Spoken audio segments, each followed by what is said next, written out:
ফোনের গ্যালারি খালি করতে গিয়ে দেখলাম আমার বার্থডের ভিডিওটা আপনাদের সঙ্গে শেয়ারই করা হয়নি।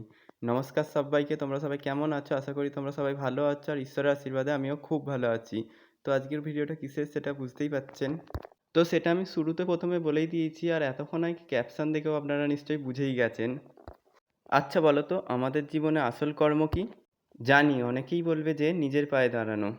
না, আমাদের জীবনে আসল কর্ম হলো সারাদিন না হলেও দিনের কিছুটা সময় অন্তত ভগবানের চরণে অর্পণ করা। তার সামনে কিছুক্ষণ বসা, শুধুমাত্র চাওয়া নয়, জীবনে যা কিছু পেয়েছি তার জন্য ভগবানকে অসংখ্য ধন্যবাদ জানানো। 84 কোটি জনি করিয়া ভ্রমণ তবে গিয়ে পেলে মানব জনম। অনেক আকুতি মিনতির পর আমরা মানব জন্ম লাভ করি, অথচ যে আমাদের মানব জন্ম দিল, যার কাছে কথা দিয়ে আমরা মানব জন্ম পেলাম, তাকেই কি করে ভুলে যাই বলো? তাই আজ আমার জীবনে একটা স্পেশাল দিন বলে নয়, আমার জীবনের প্রতিটা দিনের সকাল শুরু হয় ঠাকুরের পুজো করে, ঠাকুরকে স্মরণ করে। জন্মদিনের সকালে সব্বার প্রথমে গোপালকে প্রণাম করে আশীর্বাদ চেয়ে নিলাম। এই ছোট্ট একখানি জীবনে তার কাছে একটাই প্রার্থনা, এই সুন্দর পৃথিবীতে যতদিন বেঁচে থাকবো তার সেবায় যেন নিজেকে এইভাবেই নিয়োগ করতে পারি, তার কৃপায় যেন সৎ পথে থেকে সৎকর্ম করতে পারি, মানুষের উপকার করতে না পারলেও আবেগের বশবর্তী হয়ে যেন মানুষের ক্ষতি না করে ফেলি। ঈশ্বরের কাছে চাওয়ার আর কিছু নেই, ঈশ্বরকে অসংখ্য ধন্যবাদ জানালাম, কারণ এরকম সুস্থ স্বাভাবিক একটা শরীর দেওয়ার জন্যে।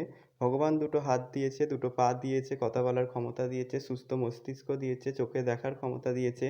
এরপরে চাওয়ার আর কিছুই থাকতে পারে না। দুটো হাত পা দিয়ে আমরা নিজস্ব কর্ম করতে পারি, উপার্জন করতে পারি, নিজেদের শখ পূরণ করতে পারি।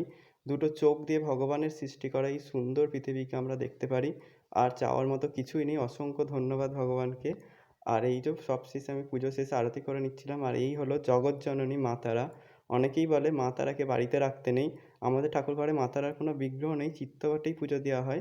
তবে আমি বলি মাকে ছাড়া বাড়ি কখনো সম্পূর্ণ হয় না, তাই আমার ঠাকুরঘরে মা তারা রয়েছে। তো তারপর এখানে পুজো কমপ্লিট হয়ে গিয়েছিল আমার।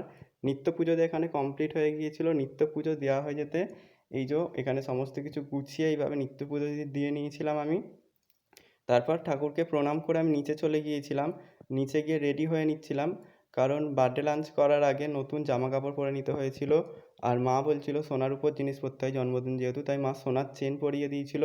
আর সোনার আংটির উপর ব্রেসলেট এ সমস্ত কিছু পরে নিচ্ছিলাম। পরে নিয়ে রেডি হয়ে তারপর আমি আবারও ঠাকুর ঘরে চলে গিয়েছিলাম, কারণ ঠাকুর ঘরে গিয়ে নতুন জামা কাপড় পরে ঠাকুরকে ধূপবাতি দিয়ে নিচ্ছিলাম। আর আমার জন্মদিনের পায়ে সববার প্রথমে গোপালকে নিবেদন করেছিলাম, নিবেদন করে আশীর্বাদ চেয়ে নিয়ে আবারও নিচে চলে এসেছিলাম। আর মা এখানে বার্থডে লাঞ্চে রান্না করেছিল ভাত, পটল ভাজা, বেগুন ভাজা, আলু ভাজা, ডাল, মাছের ঝাল, এখানে ছিল হচ্ছে চিংড়ি মাছের মালাইকারি, মাংস, তারপর ছিল হচ্ছে চাটনি, আমের চাটনি, পাঁপড় ভাজা, পায়েস, 5 রকমের মিষ্টি। আর এই সমস্ত রান্না মায়ের সকাল থেকে দুপুর হয়ে গিয়েছিল করতে।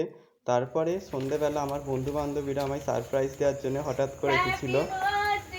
Two you. Happy birthday to you happy birthday to you happy birthday to you okay তোল, হাফ প্যান্ট পরে ঘুরছে, ওকে তোল। আমার বেলা নাইটি পরে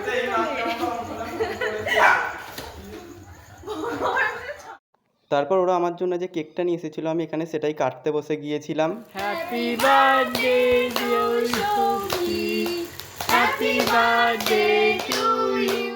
তারপর কেক কাটা কমপ্লিট হয়ে যেতে এখানে আমি একে একে সর্বপ্রথম মাকে কেক খাইয়েছিলাম, তারপর বাপিকে, তারপর মানুকে, তারপর মামাকে, তারপর আমার যে সমস্ত বন্ধু বান্ধবীরা ছিল তাদের সবাইকে কেক খাইয়ে দিয়েছিলাম। কেক খাওয়া খাই মাখামাখি সব কিছু করে প্রচুর এনজয় করে আজকের দিনটা কেটেছে। আর তোমরা অনেকেই সবাই আমার আজকে জন্মদিনের শুভেচ্ছা জানিয়েছিলে, তাদের সবাইকে আমার তরফ থেকে অনেক অনেক ভালোবাসা। তোমরা সবাই খুব ভালো থেকো, সুস্থ থেকো। আজকের ভিডিওটা এতটাই ছিল, টাটা।